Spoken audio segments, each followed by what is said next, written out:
Alright, we got chapter 15, rigid body kinematics here. So we did this problem set backwards, just to kind of help in the simplicity as far as learning the material. So here we have a disk that spins at a constant rate, omega 2. It is 4 radians per second. That is attached to a horizontal rod that also rotates at omega 1 at 5 radians per second. We're given a point P that is 30 degrees from the horizontal x axis.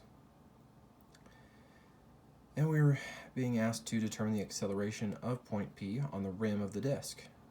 So using a few equations that we are given through the book, such as omega and capital omega and alpha, we're able to plug in what we know to find alpha, and knowing that omega at the origin and xyz is equal to 0, we have capital omega cross omega. So plugging in those equations and our values, we find that alpha is equal to negative 20 radians per second squared in the j direction, or the y, along the y-axis. We now have to find the point RP, which I'm assuming is the radius. Still not quite sure on that. But plugging in what we know,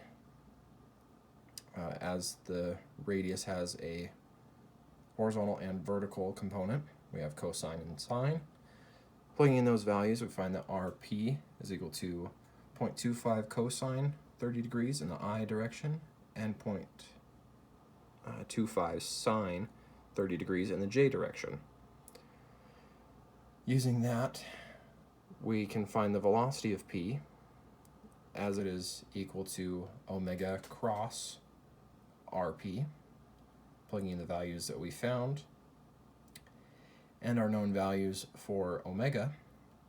We find that velocity of P is equal to negative 0.5 feet per second in the I direction, plus 0.866 feet per second in the j direction, plus 0.625 feet per second in the k direction. Using this, we then go to our acceleration equation that is equal to alpha cross rp plus omega cross vp. Plugging in the values that we have already calculated and doing a cross product plus another cross product, we find that the acceleration of point P is the vector negative 3.46 feet per second squared in the I hat direction, minus 5.13 feet per second squared in the j direction, plus 8.66 feet per second squared in the k direction. Next, we have a rod that is attached to a collar that is able to slide and rotate. And we're being asked to determine the angular velocity and angular acceleration of the rod attached at point B. So we have our known and what we are given. We are able to find the theta PBA by taking the 180 degrees minus 70 to get that angle of 110 degrees. And we can find the theta APB by taking 180 minus the 110 minus the 25 that we are given here. And so that angle is 45 degrees.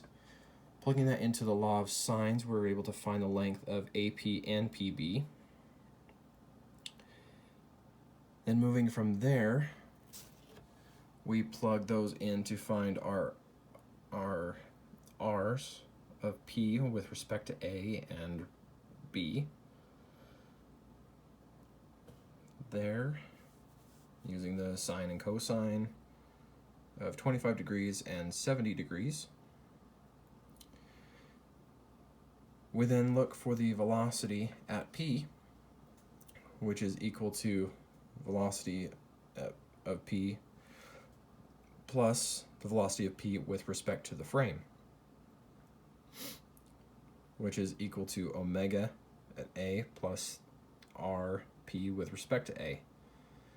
Plugging that into the cross product, we find that velocity of p is the vector of negative 1.204 in the I plus 0.5615 in the j. Now, as they rotate, we have to find the velocity of p prime. So we have omega bp cross r p with respect to b. Plugging that in, we find that velocity of p prime is equal to negative 0.0408 omega bp in the I plus 0.1123 omega bp in the j. So as we use the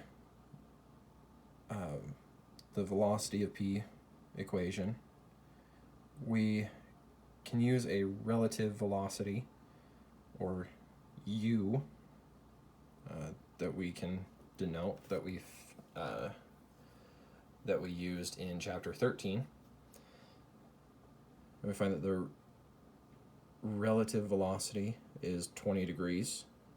And so we plug that in for the velocity of p with respect to the frame. So we're able to plug it in and set that equal to each other. So we have the velocity of p equal to velocity of p prime plus our u, or the relative velocity. Continuing on and using this same equation, we separate those into the x and y directions. And here we are able to then solve for u, and also solve for the angular velocity of point B, P. So as we find that u, substituting in equations and manipulating them, we are able to plug our newfound u into our second equation there, and doing some fairly simple algebra, we find that the angular velocity of the rod attached at B is equal to 7.86 radians per second, moving in the counterclockwise direction. As for the angular acceleration for BP, we follow a very similar pattern, as we use the u that we calculated being negative 0.94 meters per second.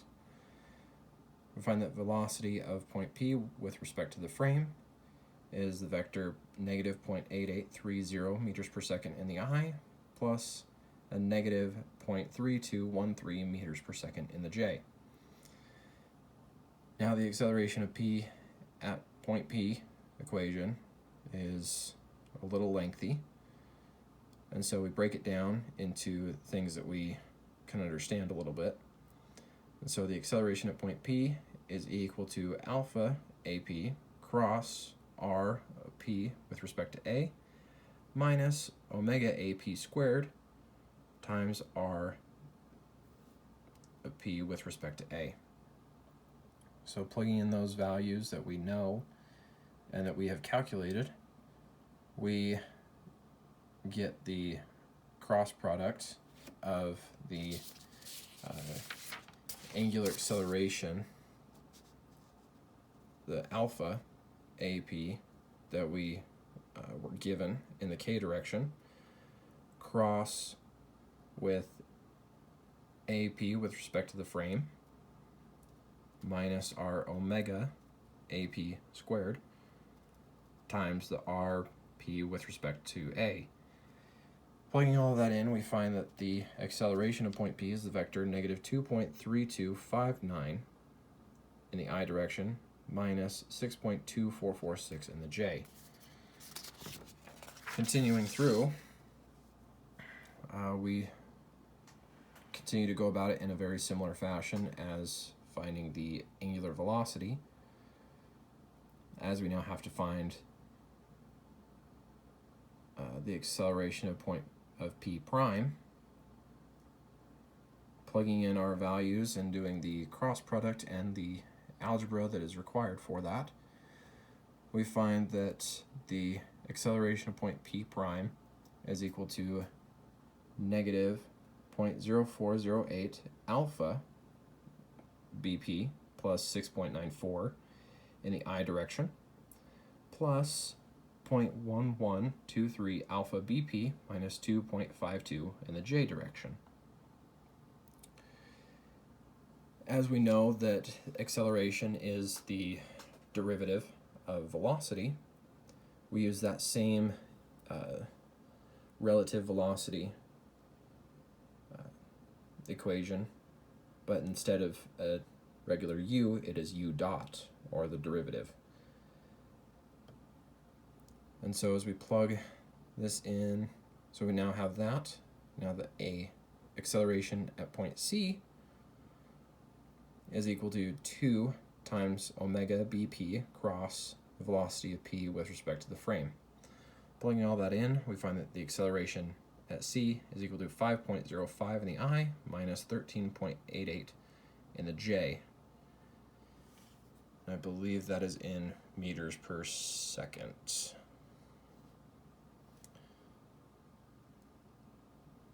Meters per second squared. So again, as we set it up before, we set both things equal to each other, put them into their respective directional vectors, and from there we can solve for u and alpha BP. So again, plugging them in to there, solving for u from equation 1, we plug that into equation 2 to solve for alpha BP. And doing simple algebra, we find that alpha BP is equal to 81.1 radians per second squared, also in the counterclockwise direction. Now here we have we have a drum that is rolling without sliding, and a cord is wound around the drum. And so we are given the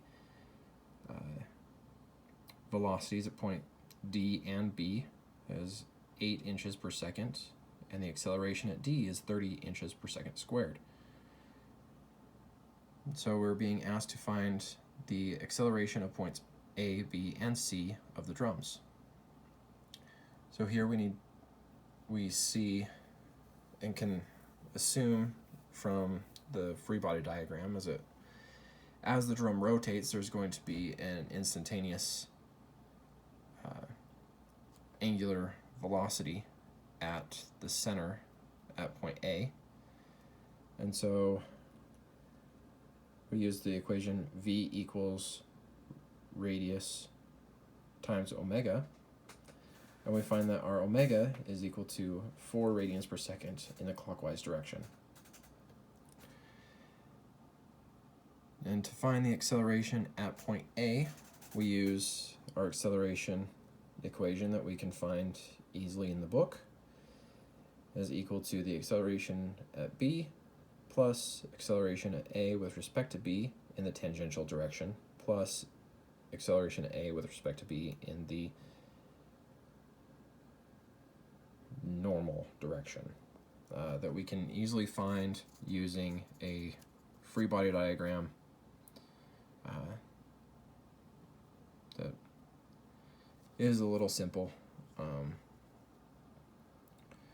So as we follow the directions of what we know in both the normal and tangential directions, we find that the acceleration of A is, I skipped a step. We find that alpha as 15 radians per second in the clockwise direction.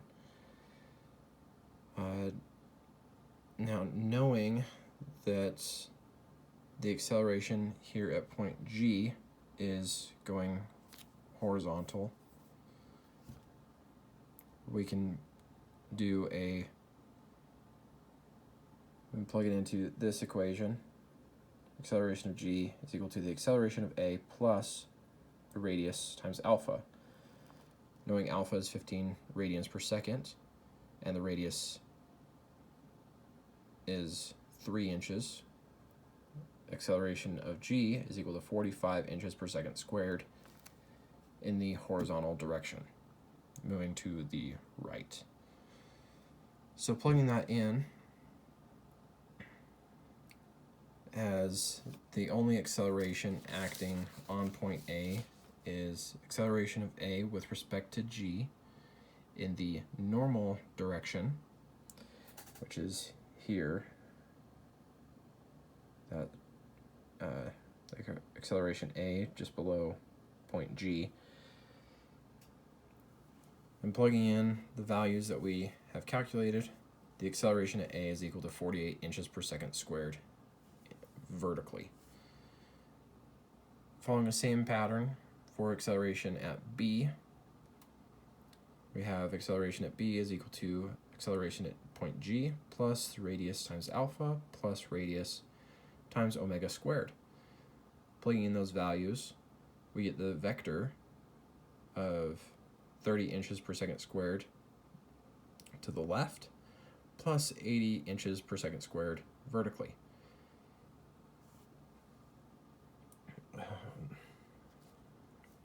As the acceleration of B has both a horizontal and vertical component, to find the resultant of that and the acceleration of B, we square the two components and then take the square root of that, thus giving us the acceleration of B is equal to 85.4 inches per second squared.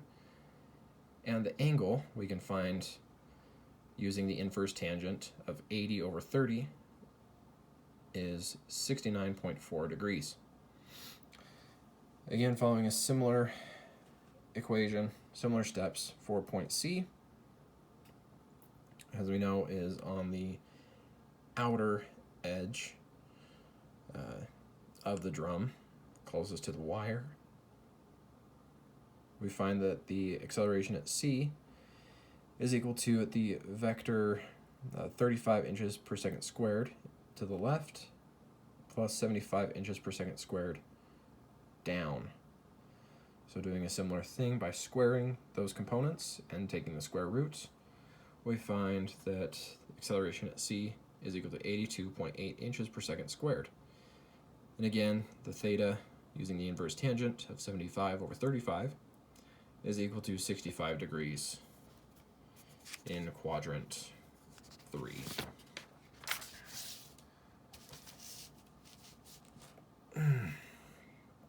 Next, we have a crank BC. It has a constant angular velocity of 45 RPMs in the clockwise direction. So we're being asked to A, determine the acceleration of point A, and B, the acceleration of point D. So using a geometric approach, we can find that this angle beta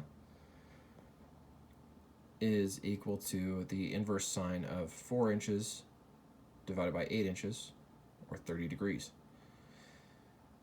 So in order to determine the acceleration, we have to find the velocity.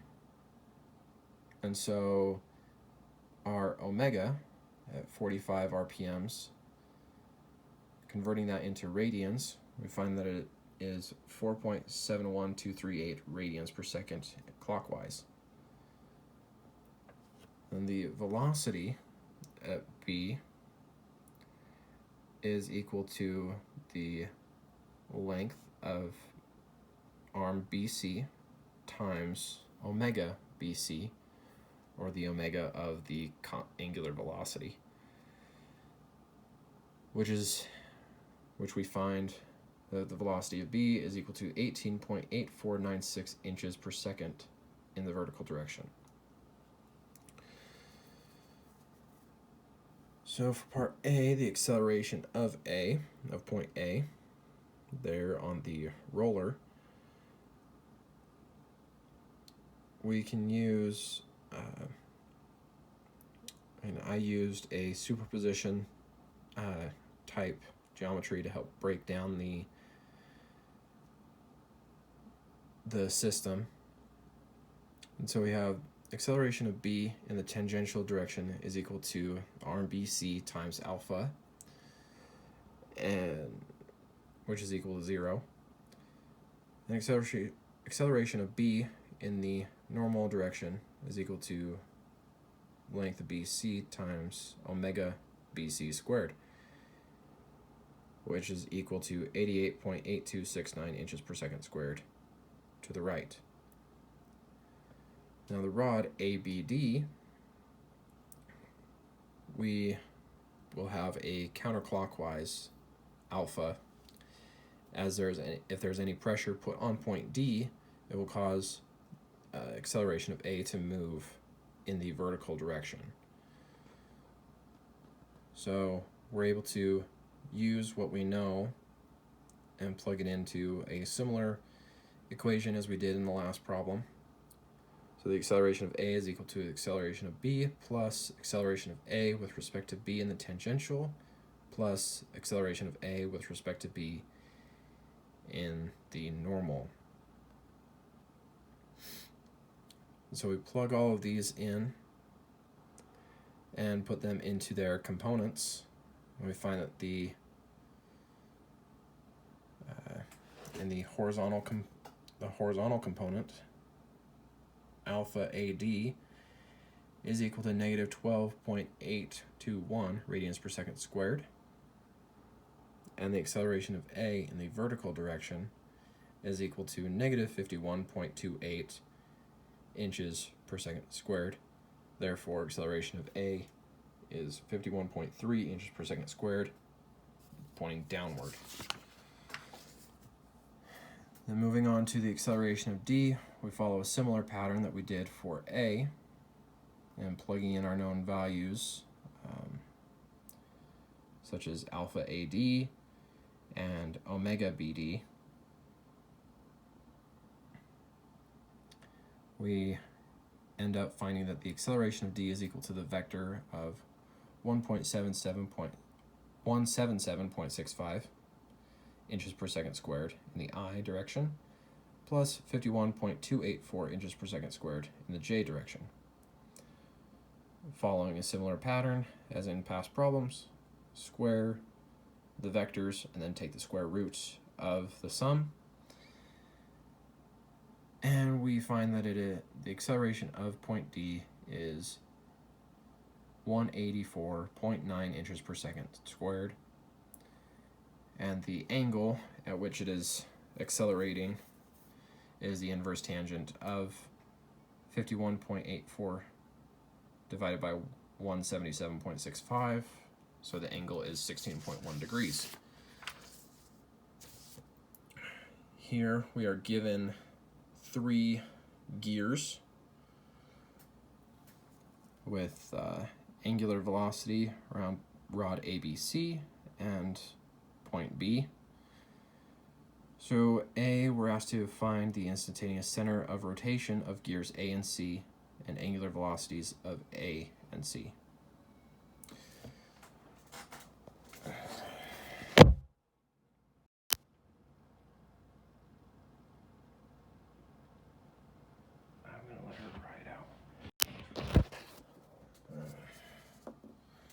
Sorry about that.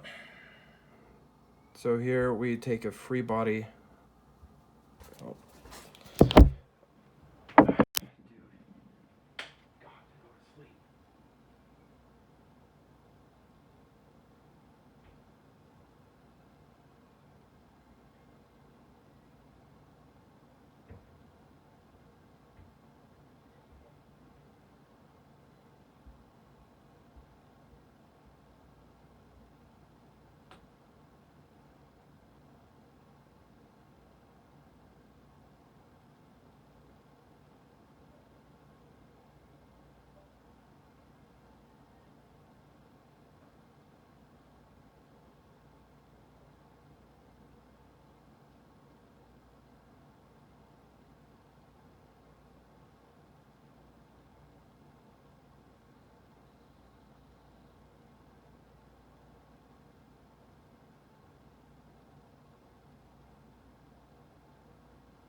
Okay, now we're back. Okay, here we set up a free body diagram of the arm ABC to find the angular velocity of ABC.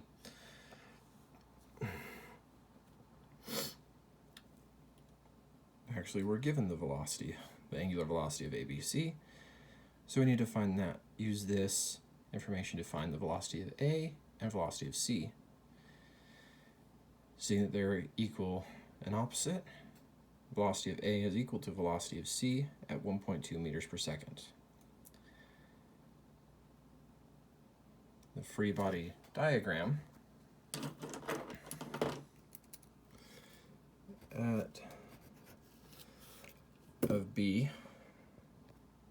gear B is as such, and we then have to find velocity 1 and velocity 2 using a similar pattern. So finding that velocity 1 is equal to 1.6 meters per second and velocity 2 is equal to 0.8 meters per second. Then expanding out for the gear A, we see that looking at an instantaneous center is some length A away. And so we find, well, first we find the angular velocity at A, which is equal to the velocity 1 that we calculated earlier, minus velocity at A, divided by the radius.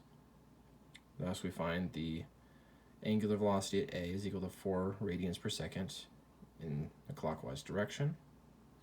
And the length A is equal to velocity at A divided by omega A, which comes out to 300 millimeters. Continuing on for gear C, we do a similar pattern as with gear A. And we find that omega at the center C is equal to 2 radians per second in the counterclockwise direction. And the length from the center of gear C to the instantaneous center is equal to 600 millimeters. So therefore we found point A, or part A, as the instantaneous centers of rotation of gears A and C. For A, it is 300 millimeters to the left of A, and gear C is 600 millimeters to the left of C. And in all of these calculations, we found the angular velocities of A and C, as A is equal to 4 radians per second in the clockwise direction, and C is equal to 2 radians per second in the counterclockwise direction. In the next problem, we are given 2 wheels that are connected by a rod of 14 inches at points A and B. As it rolls without slipping on the horizontal surface, we're given the distance from A to D, there at that pin to the center of the wheel is 5 inches, and the distance from B to E is 4 inches. And we're also given that the velocity of D is 6 inches per second to the right. So we're being asked to determine the velocity of point E. So here at disk D, we know the velocity, so now the angular velocity is equal to the velocity of D divided by the radius of D with respect to arbitrary point P. So we find that the angular velocity of point D is equal to 1 radian per second. Now the velocity at A, we use a similar equation that we have used, and we find that the velocity at A is equal to 11 inches per second in the I direction. Now the velocity at B is equal to velocity at B with respect to point Q is equal to the angular velocity of E cross the radius of B with respect to Q. Plugging in our values and doing the cross product, we are able to find first equation of velocity of B with respect to Q is equal to negative 6 omega E in the I minus 4 omega E in the J.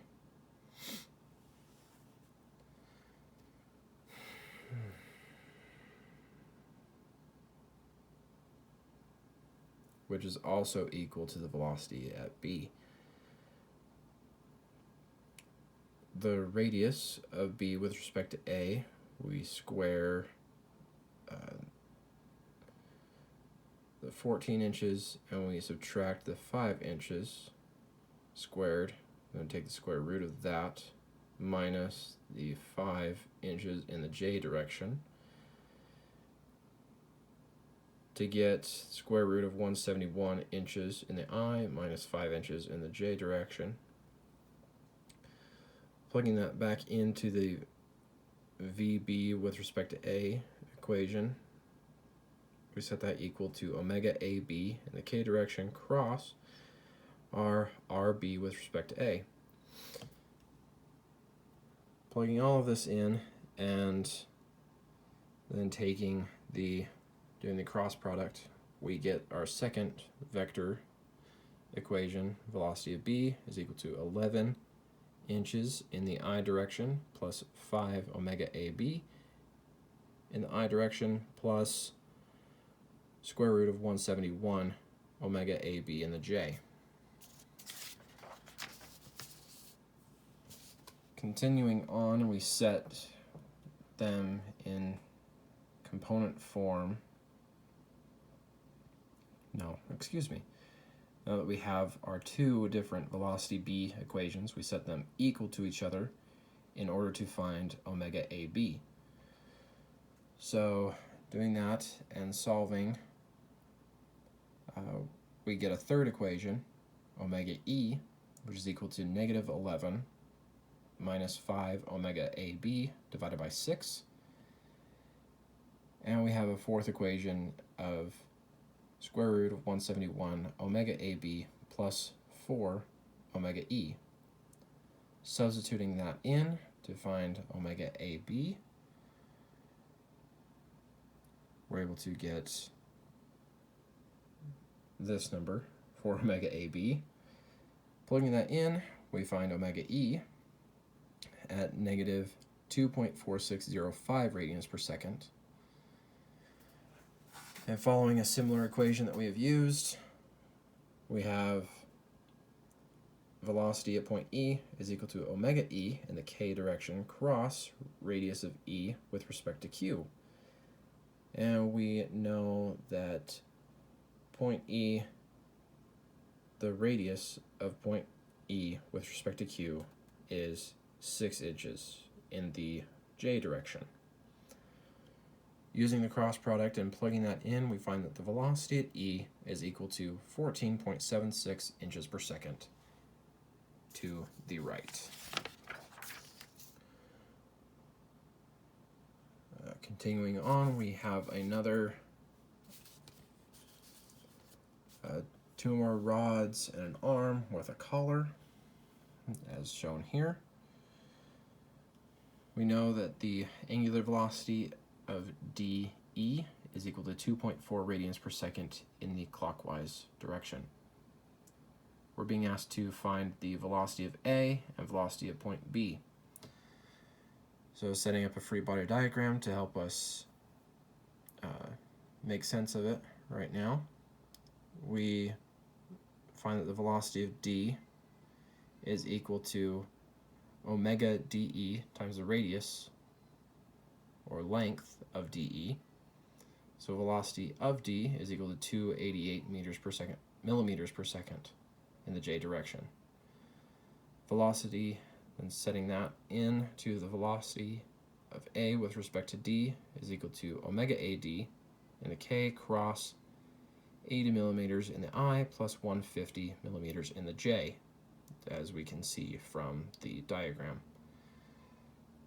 Thus, we get the velocity of A with respect to D is equal to the vector negative 150 omega AD in the I plus 80 omega AD in the J.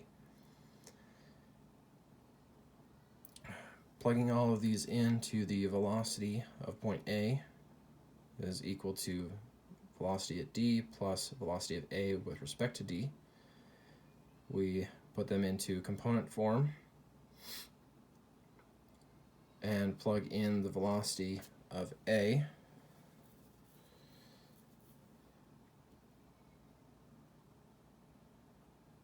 as the velocity of A is equal to negative 150 omega AD. And we find that omega AD is equal to negative 3.6 radians per second. Plugging that into the first equation, we get the velocity of A is equal to 540 millimeters per second to the right. Continuing on and following a very similar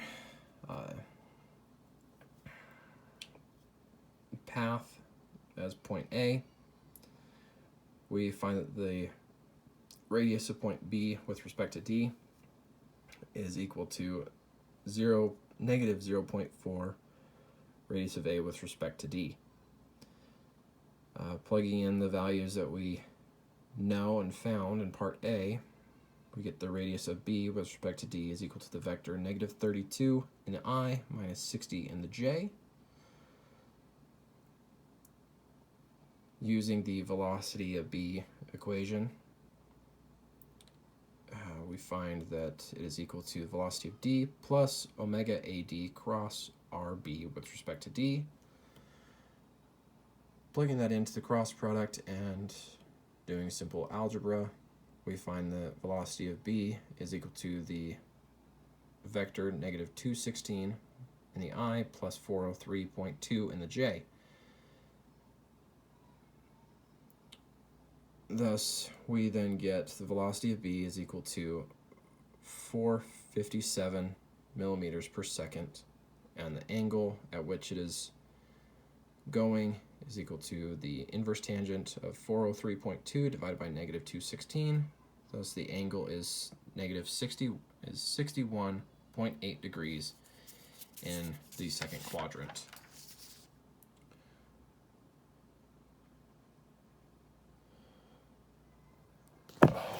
My gosh.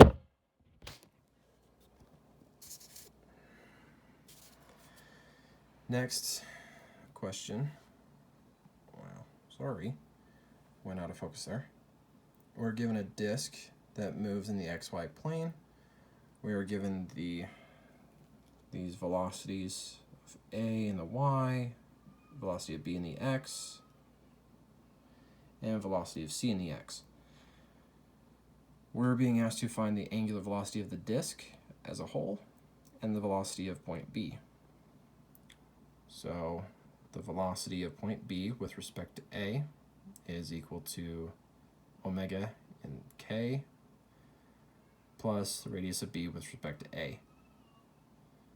We get this vector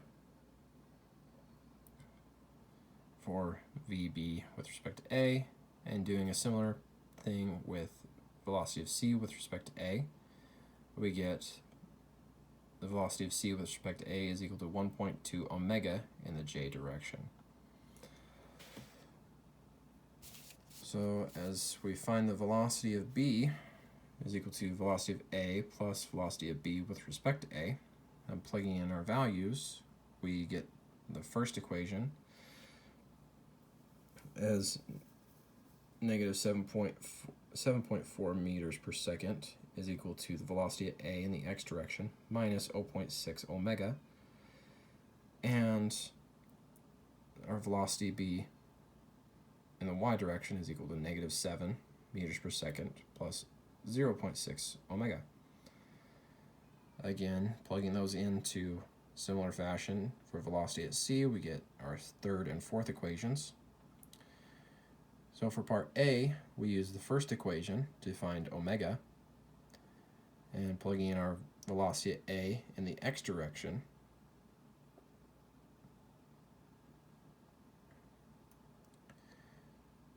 we found from equation 3, we find that the angular velocity of the disk is equal to 10 radians per second. And using the second equation for part B and plugging in the values that we have found, we find that the velocity of point B is equal to the vector of negative 7.4 meters per second in the I minus 1 meter per second in the J. The next problem, we are given a load that needs to be raised 20 feet, uniform acceleration of speed of 120 RPM in 5 seconds for gear A. So we can convert the height of 20 feet to 240 inches to help with the measurements, to keep those consistent and easier to follow. We're being asked to find the number of revolutions executed by gear A in raising the load and the time required to raise the load. So using these equations here, omega, velocity, alpha, and the acceleration that we can find in the book, first we need to take a look at gear A and how it influences gear B. And so as we know that gear A will have to rotate in a counterclockwise motion in order to raise the load, we have an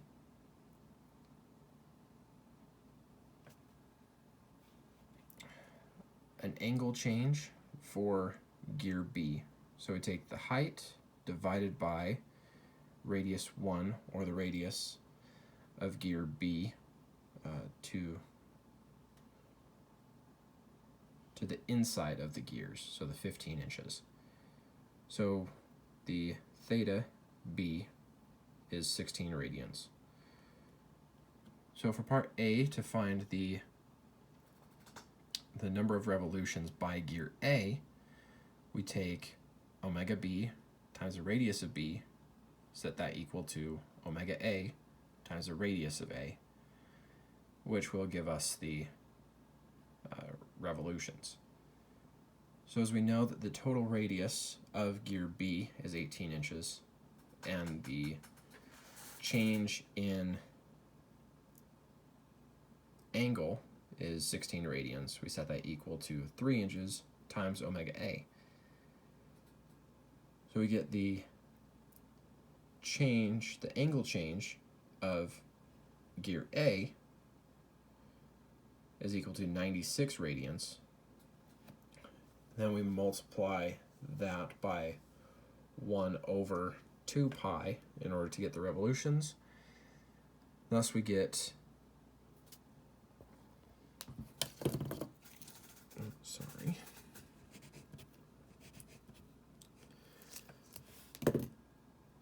theta A is equal to 15.28 revolutions. Now, to determine the time required, we take the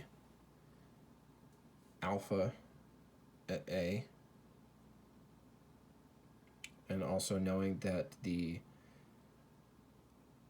that gear A was initially at rest, and it is going to a constant acceleration of 120 RPMs, or 4 pi radians per second. We divide that by the time of 5 seconds, and we get alpha is equal to 2.51 radians per second squared. Now using the position equation, 1/2 alpha a t squared, we find that the position is equal to 31.42 radians.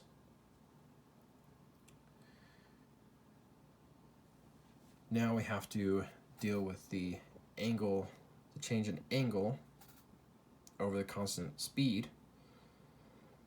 So we set a delta theta equal to omega a, not omega, theta a minus theta that we just calculated. So 96 minus 31.42 radians gives us that. And then as we take that and plug it into this uniform motion equation to get our change in time, we find that delta t is equal to 5.139 seconds. Then taking that and plugging it into a final time that is the sum of delta t plus the original time to get to the uniform acceleration. We add those together, and so the time required to raise the load 20 feet is 10.14 seconds. All right, now the last problem, which honestly seemed to be a little bit easier than the rest of them after a little while.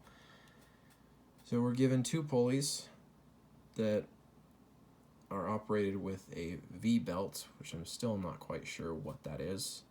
So it's in any of three positions. We're given the angular acceleration of shaft A is equal to 6 radians per second squared, and using the angular velocity equation and the velocity equation, we're being asked to determine the time required for shaft B to reach speed of 400 RPM with the belt in each of the three positions.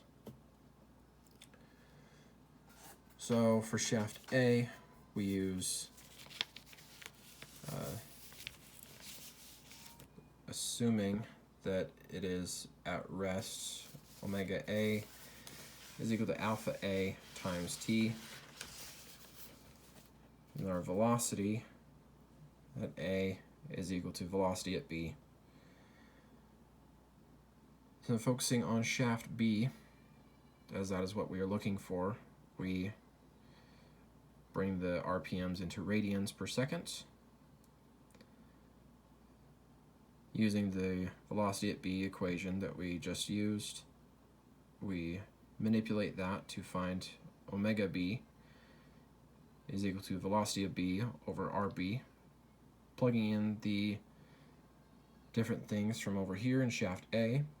We're able to find the time equation that is equal to 6.981 times radius of B divided by radius of A. So looking into the positions, we have the left position here. So here, the radius of A, or the radius of B, here at this the 2 inch, so the radius is 1 inch, divided by the radius of A, that is 2 inches. So the time for the left position is 3.5 seconds. Following similar patterns for the middle and the right, we get that the time for the middle is 6.981 seconds, and for the right, the time is equal to 13.96 seconds. That's all. Sorry that this was so long, and hopefully this helps and makes sense.